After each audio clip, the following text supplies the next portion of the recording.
Hello students, welcome back all of you. This is our new session for our newest chapter, life process, which is chapter number 6. Okay, this is the science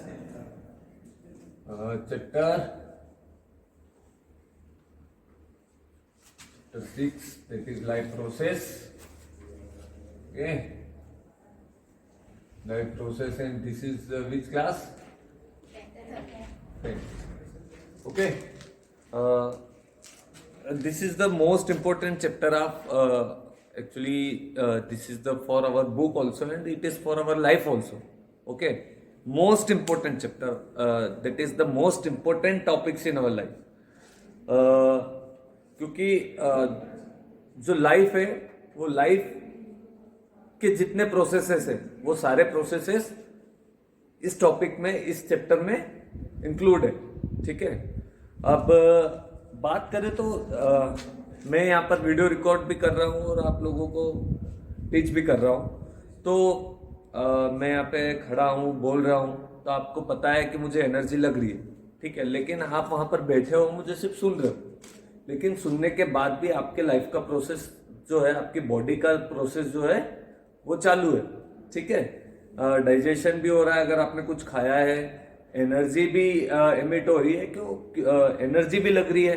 ठीक है. भले आप बैठे हो, यहाँ पर बैठे हो, उसके बाद भी आपको एनर्जी लग रही. क्यों लग रही है? क्योंकि हमारे अंदर का जो पूरा सिस्टम है, रेस्पिरेशन सिस्टम है, हमारे हार्ट का जो सिस्टम है, ठीक है, एक्सक्रिएशन सिस्टम है, मतलब डाइजेशन के बाद में जो वेस्ट निकलता है उसको बाहर निकालने के लिए जो सिस्टम है, हमारी हर सेल में जो डाइजेशन होता है उसका जो सिस्टम है, हमारी बॉडी का सिस्टम, इवन अभी तो आप बैठे हो, जब हम सोए रहते हैं तब भी बंद नहीं होता है. ठीक है. हर सेल का, जैसे कि हम बोलते हैं कि cell is the basic structure and functional unit of life, है ना. और उसमें हम टिश्यू का बोलते हैं, tissue is the group of cell have some specialised function, है ना. ग्रुप सेल का एक ऐसा ग्रुप होता है जिसके कुछ अलग काम होते हैं. तो हर सेल, हर टिश्यू का अलग अलग काम होता है. वो लगातार काम करते रहते हैं, भले हम सोए हों, चाहे हम मस्कुलर वर्क नहीं कर रहे हो. मस्कुलर वर्क मतलब जैसे मैं अभी हाथ हिला रहा हूं, डस्टर उठा रहा हूं, रब कर रहा हूं, this is the muscular work, मतलब हमारे हाथ पैर से लिया गया काम. ठीक है. हम कर रहे हैं या नहीं कर रहे, लेकिन हमारी बॉडी काम लगातार करती है 24 आवर्स. हमारा हार्ट बीट होना बंद कर देगा, हम जिंदा रहेंगे क्या?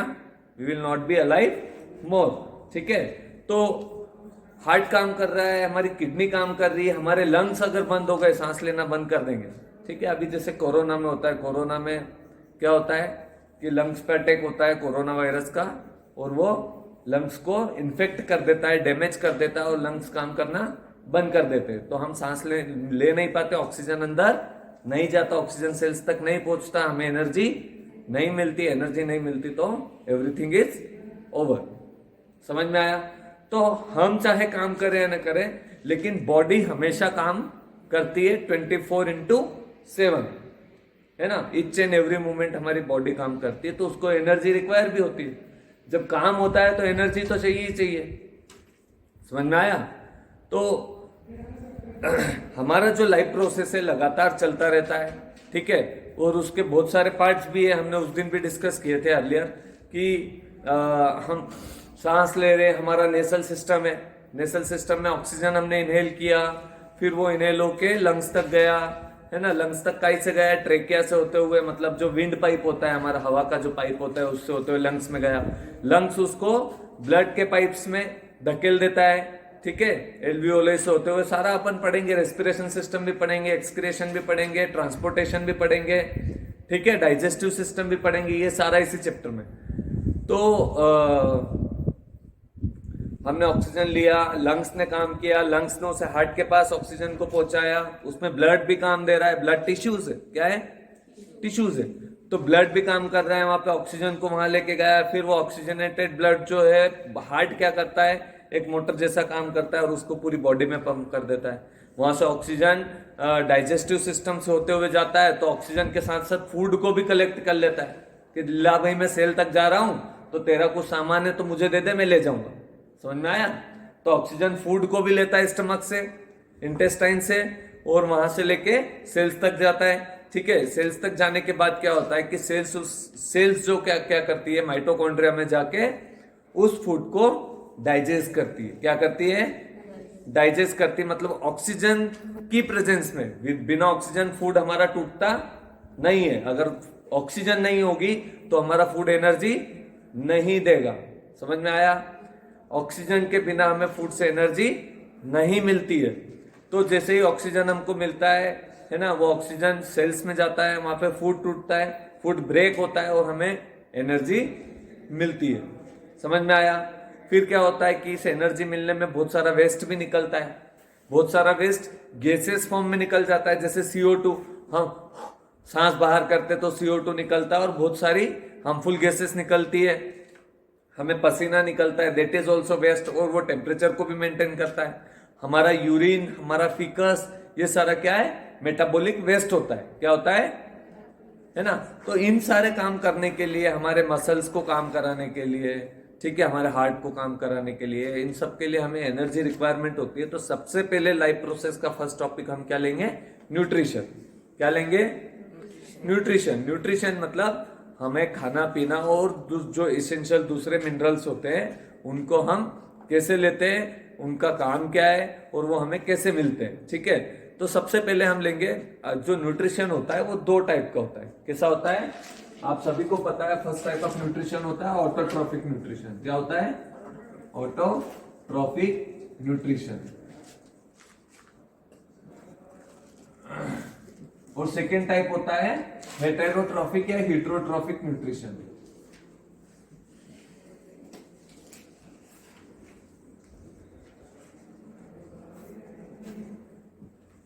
ठीक है, अब हेटेरोट्रॉफिक न्यूट्रिशन क्या होता है, सॉरी ऑटोट्रॉफिक न्यूट्रिशन क्या होता है? Where plants get their food synthesised by their own food. Okay, मतलब प्लांट क्या करता है कि उसका फूड खुद सिंथेसाइज करता है ना? कौन करता है? प्लांट। ठीक है, अगर हमारी बॉडी है, हम धूप में जाके खड़े हो गए, ठीक है, और हमें एनर्जी मिल गई, जैसे जादू को मिलती थी, कोई मिल गया हमें। समझ में आया? अगर हम धूप में सनलाइट में जाके खड़े हो गए और हमें एनर्जी मिल गई, that means we are synthesising our own food. हम अपना खाना खुद बना रहे। लेकिन हम अपना खाना खुद बनाते हैं कि हमारी बॉडी खाना बना लेती है? नहीं, खाना बाहर बनाना पड़ता है हमको, है ना, दूसरे ग्रेन्स की हेल्प से, वेजिटेबल की हेल्प से या किसी और एनिमल की हेल्प से। ठीक है, तो हम अपना खाना खुद नहीं बना पाते, मतलब हमारी बॉडी फूड सिंथेसाइज नहीं कर पाती। लेकिन जो प्लांट्स होते हैं, they can synthesise their own food. ठीक है, तो वो क्या होते हैं? ऑटोट्रॉफ होते हैं। क्या होते हैं? क्योंकि प्लांट तो धूप में खड़ा है और खाना बना रहा है या नहीं। ठीक है, तो क्या प्लांट सिर्फ सनलाइट से खाना बनाता है? What are the raw materials of synthesise food by plant? Water, CO2, water, CO2 and sunlight. These are the raw material of autotrophic nutrition. For autotrophic nutrition, water, CO2 and sunlight. ये किसको required है? Plant को। Autotrophic nutrition कौन करता है? Plants. ठीक है, those plants which have green in colour, है ना, जिनकी लीव्स कैसी होती है? ग्रीन होती है। ठीक है, सिर्फ वही न्यूट्रिशन करते हैं। येलो कलर होगा तो न्यूट्रिशन नहीं करेगा। ठीक है, देखा है येलो कलर प्लांट का? जिनकी कौन सा होता है? अमरबेल, कसकटा।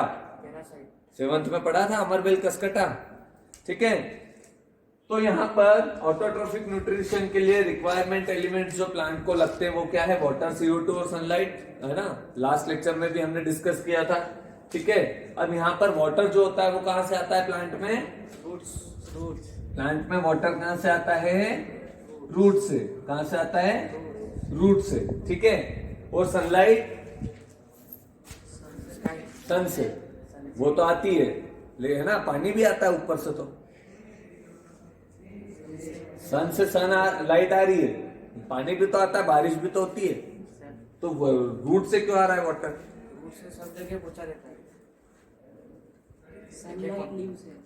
सनलाइट लीव्स से। कहां से? लीव्स से।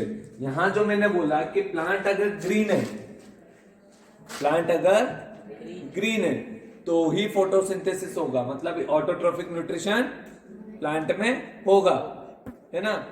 ग्रीन है, ग्रीन क्या होता है प्लांट में? ग्रीन क्या होता है? लीव्स। क्या होता है? लीव्स। तो ये जो ग्रीन लीव्स होती है, ग्रीन लीव्स, ये क्या करती है? सनलाइट को एब्जॉर्ब करती है। क्या करती है?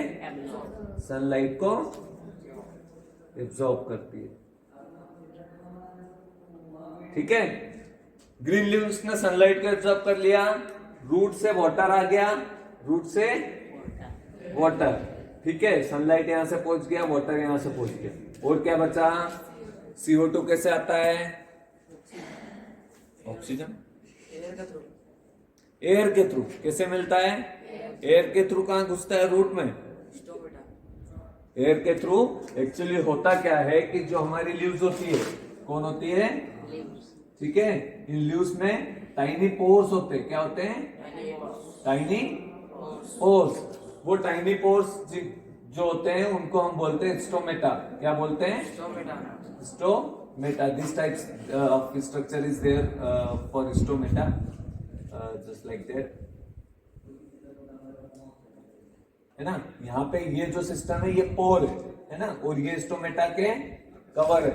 ये स्टोमेटा का स्ट्रक्चर होता है। ये बहुत सारे छोटे छोटे पोर्स होते हैं प्लांट में, जिनको हम क्या बोलते हैं? स्टोमेटा, है ना। प्लांट में मतलब लीव्स में, प्लांट की लीव्स में। तो स्टोमेटा के थ्रू ये CO2 एंटर करता है, ठीक है। तो प्लांट को स्टोमेटा मतलब लीव्स, स्टोमेटा मतलब लीव्स में होता है, क्योंकि स्टोमेटा कहाँ होते हैं? लीव्स में। तो स्टोमेटा के थ्रू हम इसको क्या मिल जाती है? CO2। वो रूट से वाटर मिल जाता है, और अगर लीव्स ग्रीन है तो सनलाइट मिल जाएगा। समझ में आया? तीनों रॉ मटेरियल मिल गए।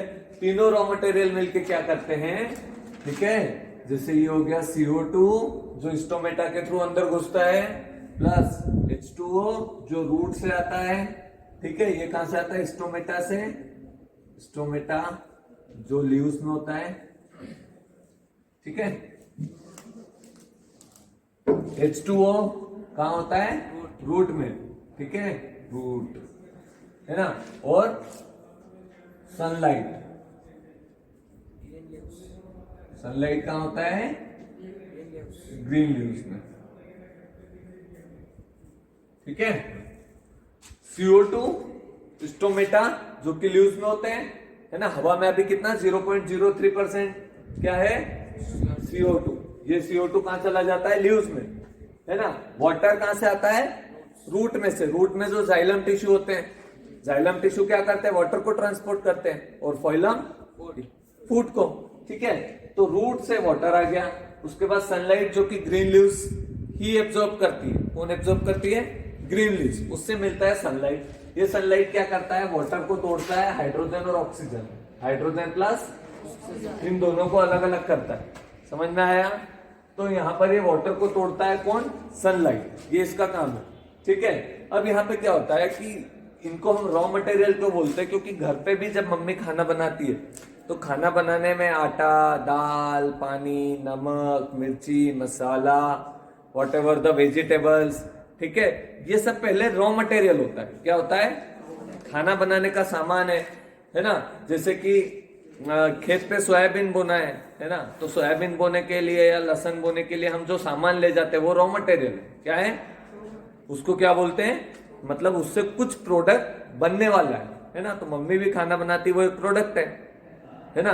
तो यहाँ पर ये रॉ मटेरियल है CO2, H2O और सनलाइट, ठीक है। खासकर CO2 और H2O और सनलाइट इनको खाना बनाने में हेल्प करता है। तो ये तीनों मिलके क्या बनाते हैं? सेलुलोज, कार्बोहाइड्रेट या फिर फूड। किसका? प्लांट का। समझ में आया? Plant food. इसको सेलुलोज भी बोलते हैं हम। क्या बोलते हैं? सेलुलोज। या फिर हम इसको कार्बोहाइड्रेट भी बोल सकते हैं, कार्बोहाइड्रेट्स, है ना। प्लस यहाँ पे एक्स्ट्रा, है ना, ये खुद का खाना तो बना रहा है, इस खाने को हम भी खाते हैं। अब प्लांट ने खाना बनाया तो हम सब्जी खाते हैं या नहीं? प्लांट ने खाना बना के फ्रूट बनाया तो जितने ग्रेन्स है उसके सीड, वो हम खाते हैं कि नहीं? गेहूं, बाजरा, चना, दाल, है ना। तो यही तो हम खाते हैं। पेड़ पौधे का खाना कौन खाता है? हम खाते हैं ज्यादातर, ठीक है। तो यहां पर ये CO2 ये तो बना जिसको हम भी खा लेते हैं, साथ में ये एक और बहुत अच्छी चीज बनाता है जिसकी हमें सबसे ज्यादा जरूरत होती है, वो ऑक्सीजन। इसी रिएक्शन में जब ये CO2 की हेल्प और वाटर की हेल्प से खाना बनाता है तो खुद का खाना बनाने के साथ साथ जनता का भला भी करता है, ऑक्सीजन बनाता है। वही ऑक्सीजन हम इनहेल करते हैं जिससे हमें एनर्जी मिलती है। समझ में आया? तो यहां पर ये बन गया ऑक्सीजन, ठीक है, और यही ऑक्सीजन हमें रेस्पिरेशन में हेल्प करता है। इस पूरी रिएक्शन को जिसमें ऑटोट्रॉफिक न्यूट्रिशन हो रहा है, जिसमें प्लांट अपना खाना CO2 वाटर और सनलाइट की हेल्प से बना रहा है, इस पूरी रिएक्शन को हम कौन सी रिएक्शन बोलते हैं? ऑटोट्रॉफिक तो बोलते हैं न्यूट्रिशन। कौन सा न्यूट्रिशन टाइप है ये जो प्लांट में होता है? Autotrophic, because they synthesise their own food. इस रिएक्शन को, जो रिएक्शन है पर्टिकुलर जिसमें कार्बन डाइऑक्साइड वाटर सनलाइट के प्रेजेंस में रिएक्शन करके कार्बोहाइड्रेट या सेलुलोज बनाते हैं, मतलब that is food of plant, इस रिएक्शन को हम फोटोसिंथेसिस रिएक्शन बोलते हैं। क्या बोलते हैं? फोटोसिंथेसिस। समझ में आया? This is the photosynthesis reaction. Photosynthesis क्यों बोल रहे हैं ये भी समझा देता हूं तो याद रहेगा। फोटो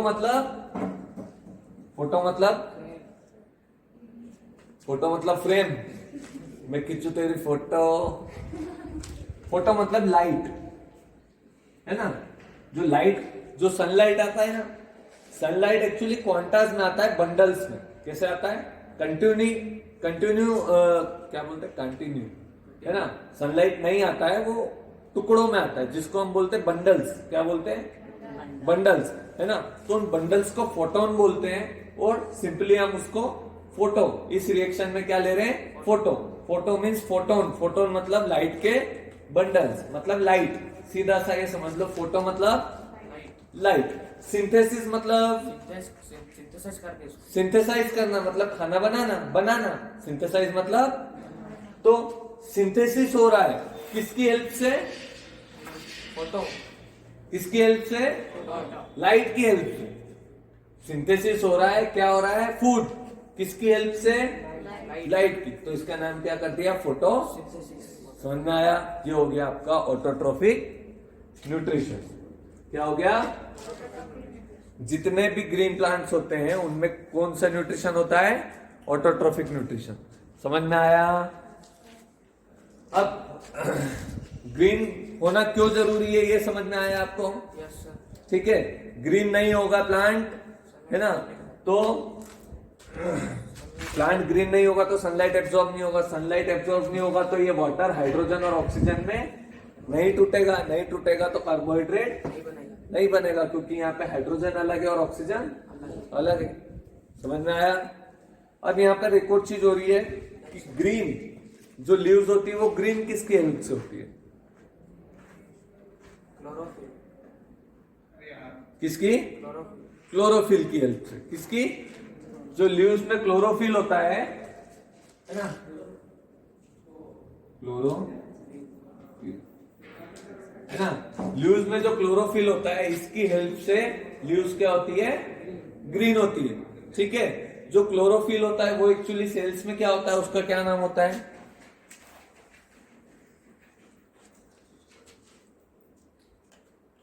क्या नाम होता है? क्लोरोप्लास्ट। सेल्स में क्या पढ़ा हमने? प्लांट सेल में क्या होता है? और एनिमल सेल में होता है ये परमानेंट है। परमानेंट है।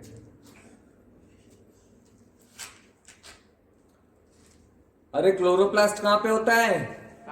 प्लांट सेल एनिमल सेल में डिफरेंस पढ़ा है कि नहीं? क्या डिफरेंस है? प्लांट सेल में क्लोरोप्लास्ट होता है और एनिमल सेल में क्लोरोप्लास्ट नहीं होता है। ठीक है, दैट इज द डिफरेंस। वो क्लोरोप्लास्ट क्या होता है actually? That is the chlorophyll.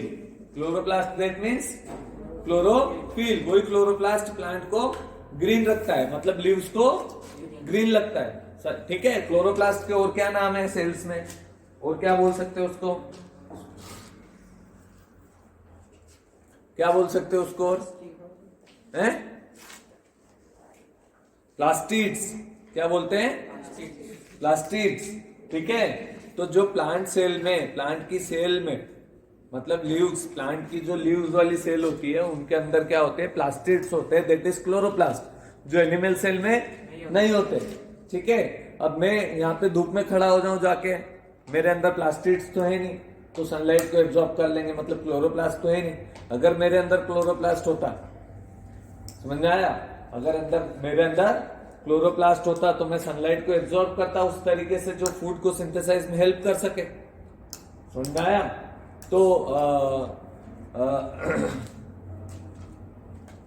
जो प्लांट के अंदर टेक्नोलॉजी होता है, उस टेक्नोलॉजी में चीजें शुरू कहां से होती है? सेल से होती है। Cell is the basic structural and functional unit, समझ में आया? तो सेल में कौन होते हैं? क्लोरोप्लास्ट होते हैं। सेल में कौन होते हैं? क्लोरोप्लास्ट। वही क्या होते हैं? क्लोरोफिल होते हैं। क्या होते हैं? क्लोरोफिल। और उसी से लीव्स क्या होती है? ग्रीन होती है। आया समझ में? ये हो गया आपका ऑटोट्रॉफिक न्यूट्रिशन। अब अपन चलते हैं हेटरोट्रॉफिक न्यूट्रिशन। हेटरोट्रॉफिक न्यूट्रिशन वो न्यूट्रिशन होता है जिसमें जो एनिमल्स या फिर जो भी दूसरे काइंड ऑफ ऑर्गेनिज्म है वो किसी और पे डिपेंड होते हैं अपने न्यूट्रिशन के लिए, जो अपना फूड खुद सिंथेसाइज नहीं कर पाते हैं। They can not synthesise their own food, they depend on others, ठीक है, to take their, to have their food, ठीक है। जैसे कि हम, ठीक है, हम अपना खाना खुद नहीं बनाते। अब हेटरोट्रॉप्स में भी क्या होता है? 2 टाइप्स ऑफ क्लास होता है, ठीक है। क्या? नहीं, क्या बोल रहा था मैं?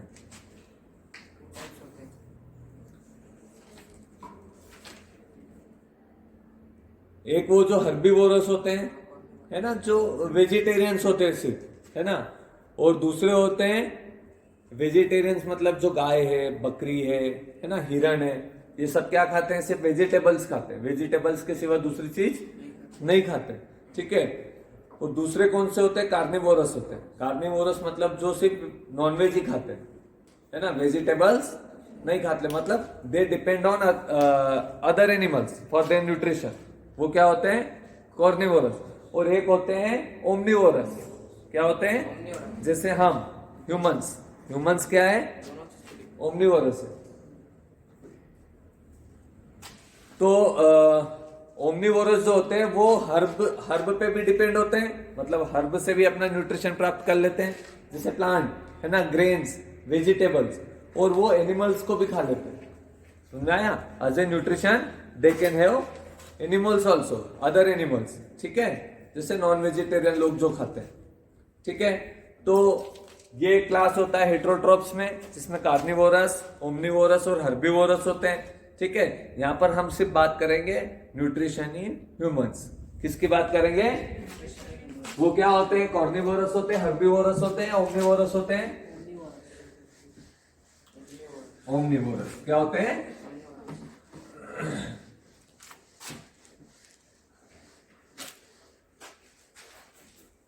ठीक है, न्यूट्रिशन इन ह्यूमंस।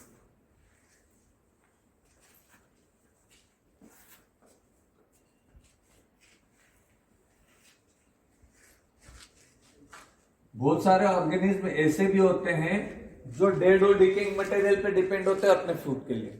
कौन से होते हैं? एक होते हैं हर्बीवोरस, सॉरी, एक होते हैं ऑटोट्रॉफ, है ना, एक होते हैं हिट्रोट्रॉफ, मतलब जो दूसरे एनिमल्स या हर्ब पे डिपेंड होते हैं प्लांट्स पे अपने फूड के लिए। एक होते हैं सेप्रोट्रॉप्स। क्या होते हैं? सेप्रोट्रॉप्स जो होते हैं वो अपने फूड के लिए डेड और डिकेइंग मटेरियल पे डिपेंड होते हैं। किस पे डिपेंड होते हैं? डेड और डिकेइंग मटेरियल पे, जैसे फंगी, ठीक है। फंगी कहाँ लगती है?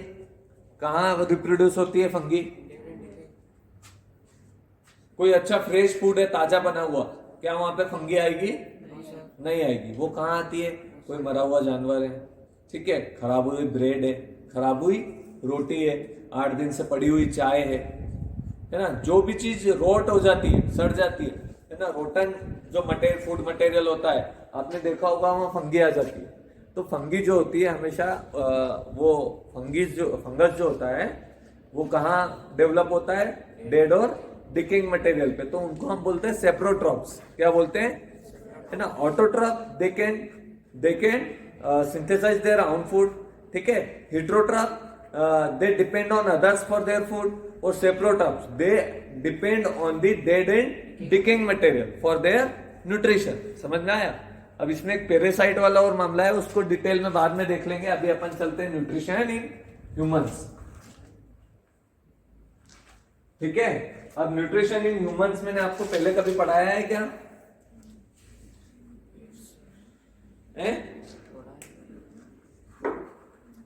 न्यूट्रिशन इन ह्यूमंस दुनिया की सबसे अच्छी मशीन है जहां पे हमारा न्यूट्रिशन होता है. आज तक ऐसी मशीन ना कोई बना पाया है, ना कोई बना पाएगा. एक्चुअली ह्यूमन मशीन ही जो मशीन है हमारी बॉडी की, वो दुनिया की सबसे बेस्ट मशीन है. क्योंकि उस बेस्ट मशीन में ऐसा नहीं है कि दूसरे जो एनिमल्स है वो खाना नहीं खाते, वो पचाते नहीं है, उनमें एक्सक्रीशन नहीं होता, उनमें रेस्पिरेशन नहीं होता, सब होता है. लेकिन यहां पर बोल पाने का, यहां पर सुन पाने का, उस चीज को समझकर नई नई चीजें बनाने का जो व्यवहार है, जो बिहेवियर है, वो ह्यूमंस में ही होता है. मतलब अपने ब्रेन का इस्तेमाल करने का. जानवर क्या करते हैं? खाते हैं, करते हैं, सो जाते हैं. क्या एनिमल्स ऐसा हम करते हैं? ऐसा नहीं. हम उसके बीच में बहुत सारे काम करते हैं. हम अपना दिमाग लगाते हैं, हम पैसा कमाते हैं. समझ में आया. अब बहुत सारे साइंटिस्ट कोरोना वायरस की वैक्सीन बनाने में लगे हैं, तो कितना दिमाग लगा रहे होंगे. समझ में आया. कितना दिमाग सोच रहे होंगे. नई नई मेडिसिन रोज बनती है, नए नए सैटेलाइट्स रोज डेवलप होते हैं, है ना. नई नई मिसाइल्स रोज बनती है. समझ में आया. नई नई ऐसी चीजें बनती है जिनसे आपका कंफर्ट बढ़ता जाता है. नई कार, नई ट्रेन, नई जीप. ठीक है. जो ह्यूमन मशीन जो है, ये एक अलग तरह की मशीन है, जो सबसे डेवलप्ड मशीन है ना. ये this is the very good creation. It is we can say the best creation of God. ठीक है. ऐसा क्रिएशन साइंटिस्ट के हाथ में होता तो वो ह्यूमंस बना लेता या नहीं? क्यों नहीं बना पाया? क्योंकि this is the God creation of God. समझ में आया. ये भगवान के हाथ में ही एसी का बना. अगर साइंटिस्ट के हाथ में होता तो बना लेते. किसी ने मना किया क्या? बनाओ. ठीक है. तो इससे अच्छा क्रिएशन बनाओ. तो हम बात करते हैं गॉड का जो अभी तक का सबसे अच्छा क्रिएशन है ह्यूमंस. उसमें न्यूट्रिशन कैसे होता है. ठीक है. तो जैसा कि मैंने आपको बताया कि न्यूट्रिशन जो होता है ह्यूमंस में, वो किस टाइप का है? हेटेरोटाइप का है. हेटेरोट्रॉप्स या हिट्रोट्रॉप्स. ठीक है. तो हिट्रोट्रॉप्स क्या होते हैं? They are depend on others for nutrition, है ना. लेकिन डाइजेशन तो खुद को करना पड़ता है, चबाना तो खुद को पड़ता है ना. और जो खाना, जो प्लांट्स या हर्ब्स या एनिमल्स दूसरे पे डिपेंड है, उसको पकाना भी हमें ही पड़ता है. ठीक है. तो यहां पर बात है न्यूट्रिशन इन ह्यूमंस में. हम जो खाना बनाते हैं और जो पकाते हैं, चाहे वो हर्ब हो या अदर एनिमल्स हो, ठीक है, वेज हो या नॉन वेज हो, सीधे से बोले, उसको क्या करते हैं? सबसे पहले हमारे न्यूट्रिशन का जो सिस्टम है, डाइजेस्टिव सिस्टम हम उससे बोलते हैं. ये डाइजेस्टिव सिस्टम अगर हम सिंपली तरीके से बना है तो सबसे पहले क्या आता है? That is our mouth, which is called in the scientific language, that is buccal cavity. क्या होती है ये? है ना, बकल केविटी.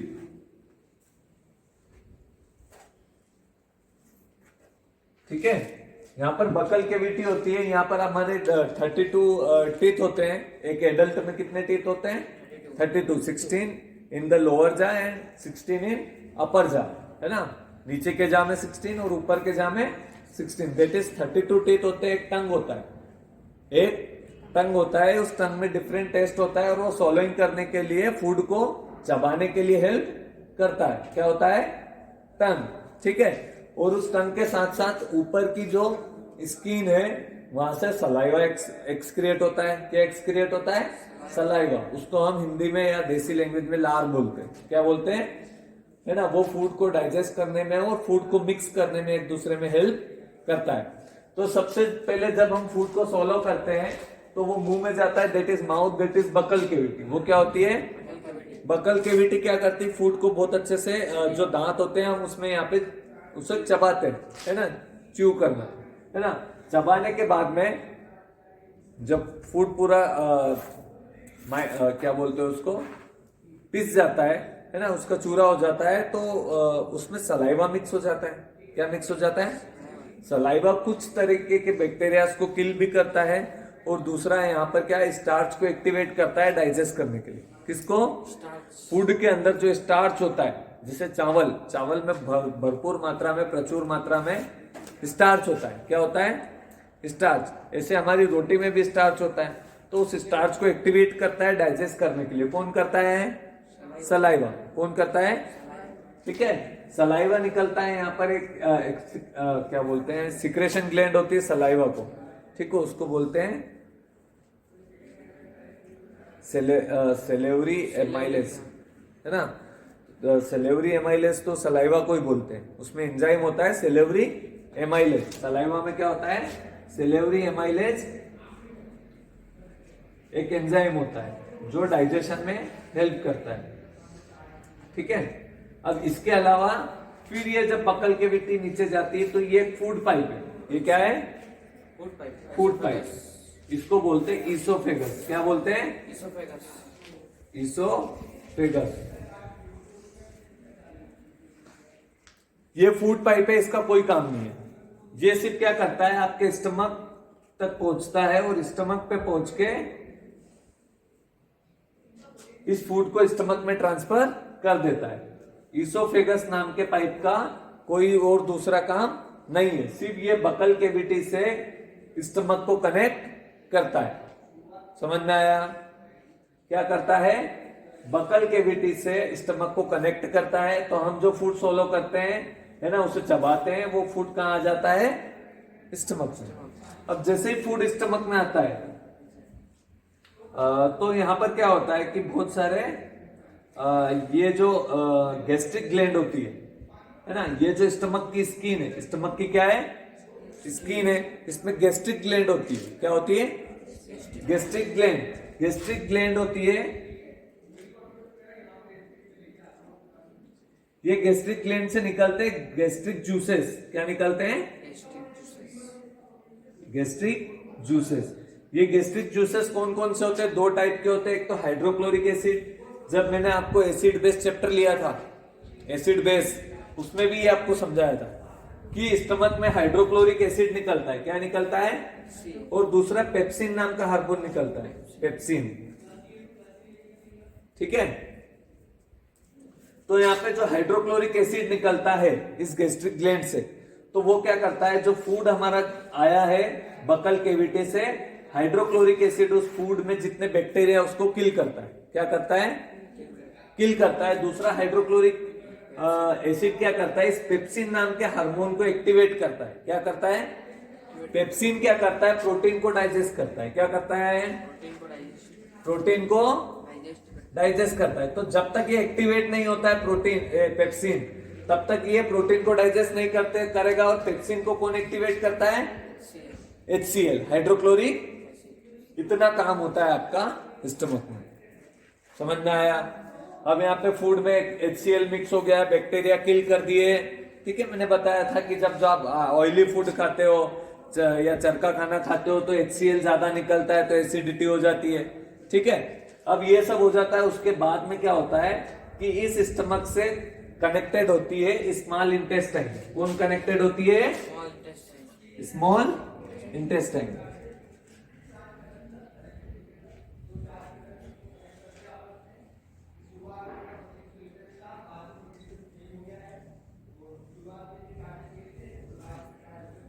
समझ आया?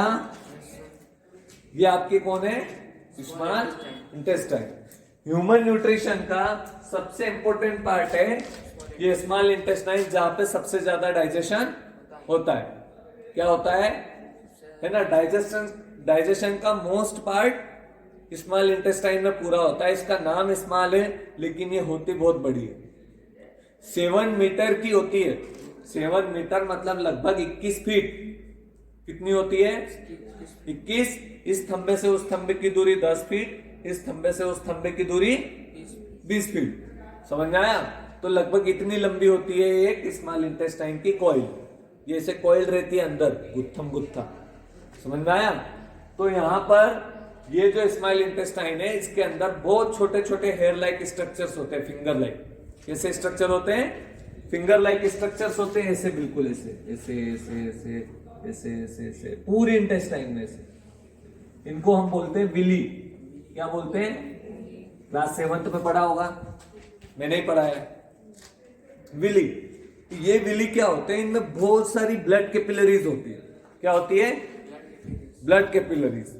तो यहां पर क्या होता है, ये विली क्या करते हैं कि इस खाने के अंदर जो फूड में कार्बोहाइड्रेट होता है C6H12O6 है ना, जितना भी कार्बोहाइड्रेट होता है, कार्बोहाइड्रेट है ना, प्रोटीन, फैट और ये सारी चीजें, ठीक है, जितना कार्बोहाइड्रेट होता है, ये जितने विलीज है, हेयर लाइक स्ट्रक्चर्स बहुत सारे होते हैं, मिलियंस, ठीक है। तो ये विलीज क्या करते हैं? इस कार्बोहाइड्रेट को एब्जॉर्ब कर लेते हैं। क्या कर लेते हैं? कार्बोहाइड्रेट को। समझ में आ रहा है? कौन एब्जॉर्ब करता है? स्मॉल इंटेस्टाइन में विलीज। ये विलीज में मैंने क्या बोला? विलीज में बहुत सारी ब्लड कैपिलरीज होती है। क्या होती है? या समझ लो विलीज में बहुत सारा ब्लड होता है ना। तो हमारा फूड किस में जाके मिक्स हो गया? आप सीधे ब्लड में। किस में मिक्स हो गया? विलीज के अंदर क्या है? ब्लड कैपिलरीज, मतलब ब्लड है ना। तो फूड को विली ने एब्जॉर्ब किया, तो फूड कहां चला गया? कार्बोहाइड्रेट कहां चला गया? ब्लड में। और ब्लड से सीधे कहां जाएगा? सारी सेल्स में। समझ में आया? Most of the part small intestine में इन विली की हेल्प से डाइजेस्ट होता है, ठीक है। यहां पर एक और पार्ट होता है, इस स्टमक के पास में यहां पर लीवर होता है। क्या होता है? लीवर होता है, ठीक है। इसका थोड़ा सा पार्ट इस साइड में होता है, स्टमक के उस साइड में, ठीक है, और थोड़ा सा पार्ट इस साइड में होता है, ऐसे ऐसे, ठीक है। और इसके पास में, स्टमक के पास में ये जो लीवर है, लीवर का क्या काम होता है? लीवर से निकलता है बाइल जूस, है ना। क्या निकलता है? और बाइल जूस क्या करता है? यहाँ पे एक बाइल डक्ट होती है छोटी सी, बाइल डक्ट में कलेक्ट हो जाता है। क्या हो जाता है? बाइल जूस बाइल डक्ट में कलेक्ट हो जाता है। और ये जो बाइल जूस है, ये फैट को डिसॉल्व करने में काम आता है। किसको?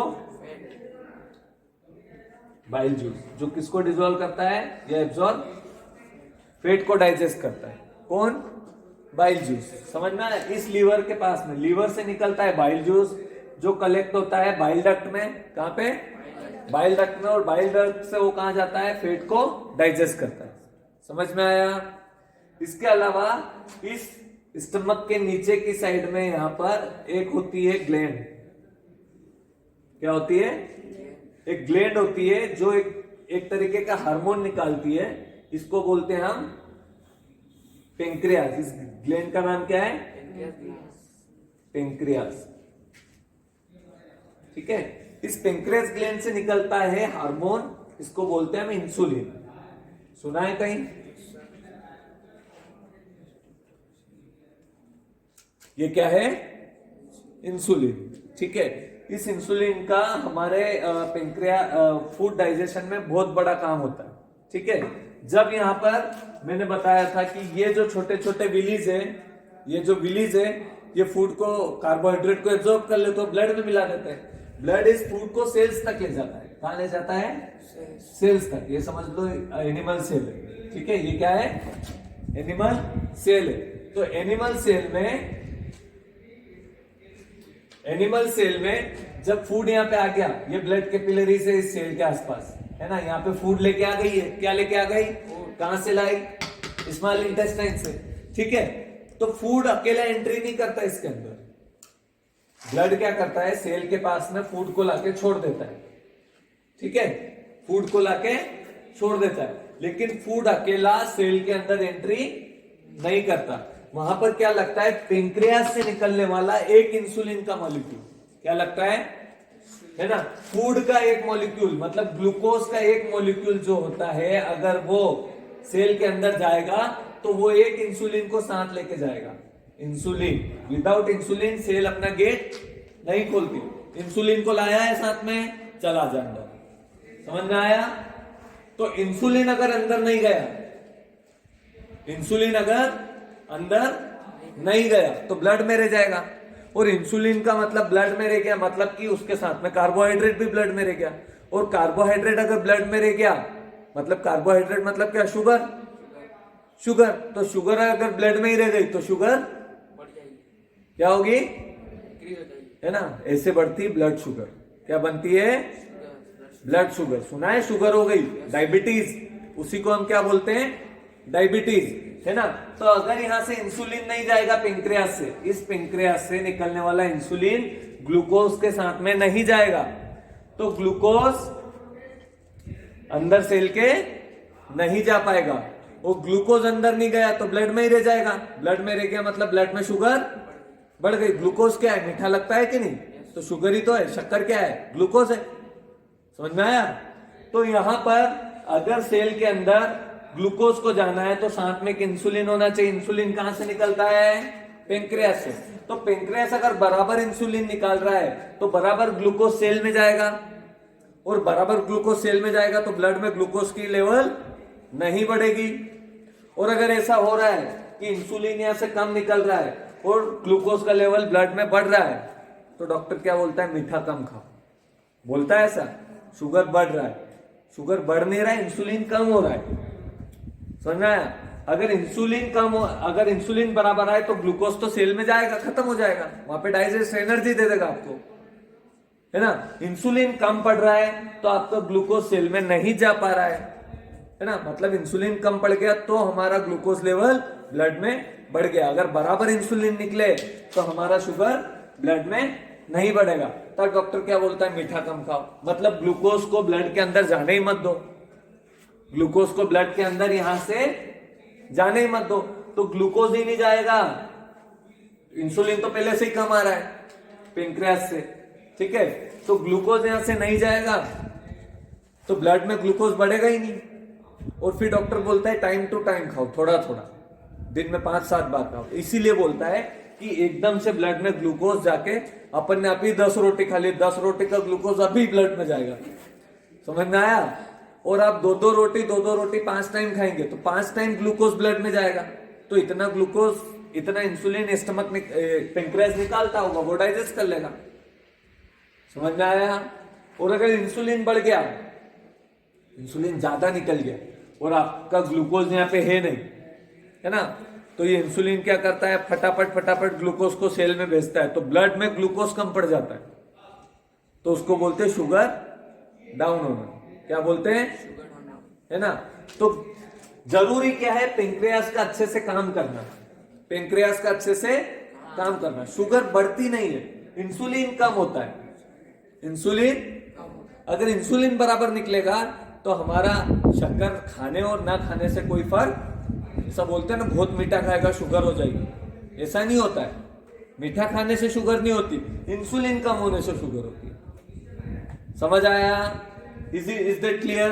तो यहां पर आपका most of the part digest हो जाता है, प्रोटीन भी यही डाइजेस्ट हो जाते हैं स्मॉल इंटेस्टाइन में। जो पेप्सिन हमने HCl से एक्टिवेट करवाया था, यहाँ पे HCl से हमने क्या एक्टिवेट करवाया? पेप्सिन। इससे क्या? प्रोटीन सारे डाइजेस्ट हो जाते हैं, फेट यहाँ पे लीवर से डाइजेस्ट हो जाते हैं, ठीक है। और दूसरे मिनरल से, वो रेनिन और दूसरे जो हार्मोन्स होते हैं उनसे डाइजेस्ट हो जाते हैं। तो मोस्ट ऑफ द डाइजेशन यहाँ पे हो जाता है कंप्लीट। आया समझ में? इसके पास में यहाँ पे किसी ने मुझसे अपेंडिक्स वाला क्वेश्चन पूछा था क्या? आप लोगों ने नहीं पूछा? वो रॉ मटेरियल को एब्जॉर्ब डाइजेस्ट करता है। यहाँ पे क्या होता है कि ये घूम के आया और ये यहाँ पे बन गया, इस वाले पार्ट में ये यहां से घूमता है और लार्ज इंटेस्टाइन बनाता है। क्या बनाता है ना, ये ऐसे घूम के आया, ऐसे ऐसे, ये, और यहां पे ये क्या बना रहा है? Large intestine.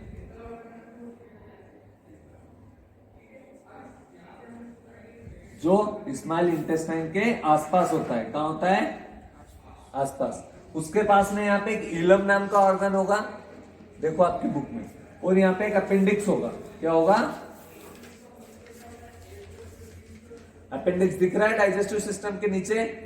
एक इलम होगा और एक अपेंडिक्स। ये अपेंडिक्स क्या करता है ऐसा बोला जाता है, लेकिन मुझे पता नहीं है। ऐसा बोलते हैं कि जब इंसान कच्चा खाना खाते थे तो ये सेलुलोज, जो कच्चे खाने में सेलुलोज होता है प्लांट में, उस सेलुलोज को डाइजेशन में हेल्प करता था। लेकिन चूंकि अब हम कच्चा खाना नहीं खाते, पका हुआ खाते हैं, तो अब ये ज्यादा काम नहीं करता है। लेकिन ऐसा नहीं, इसके बहुत सारे ऐसे काम होते हैं जो ये अभी भी करता है। ठीक है, थोड़े बहुत। तो इट इज नॉट 100% ट्रू। ठीक है, इसलिए इसको कौन सा ऑर्गन बोलते हैं? क्या बोलते हैं उसे? वो टर्म्स मुझे याद नहीं आ रहा अभी। जो ऑर्गन काम नहीं करते लेकिन फिर भी होते हैं, उनको हम क्या बोलते हैं? वेस्टिजियल। क्या बोलते हैं? इस अपेंडिक्स को हम वेस्टिजियल ऑर्गन बोलते हैं। क्या बोलते हैं? वेस्टिजियल, है ना? ऑब्जेक्टिव में आता है वेस्टिजियल ऑर्गन। अब यहां पर ये लार्ज इंटेस्टाइन ऐसे घूम के कवर करती है। होता क्या है कि बहुत सारा वाटर भी स्मॉल इंटेस्टाइन में एब्जॉर्ब होता है। हम पानी भी तो पीते हैं, है ना? तो पानी एब्जॉर्ब होता है, उसके बाद यहाँ पे जितना भी रिक्वायर्ड फूड होता है, ग्लूकोज वो एब्जॉर्ब हो जाता है ना? जो गाढ़ा गाढ़ा फूड जो किसी काम का नहीं है, वो लार्ज इंटेस्टाइन में एंट्री करता है और पूरे लार्ज इंटेस्टाइन में ट्रेवल करता है। ठीक है, तो अगर कुछ ज्यादा पानी यहां से बच के निकल गया है तो वो कहाँ एब्जॉर्ब हो जाता है?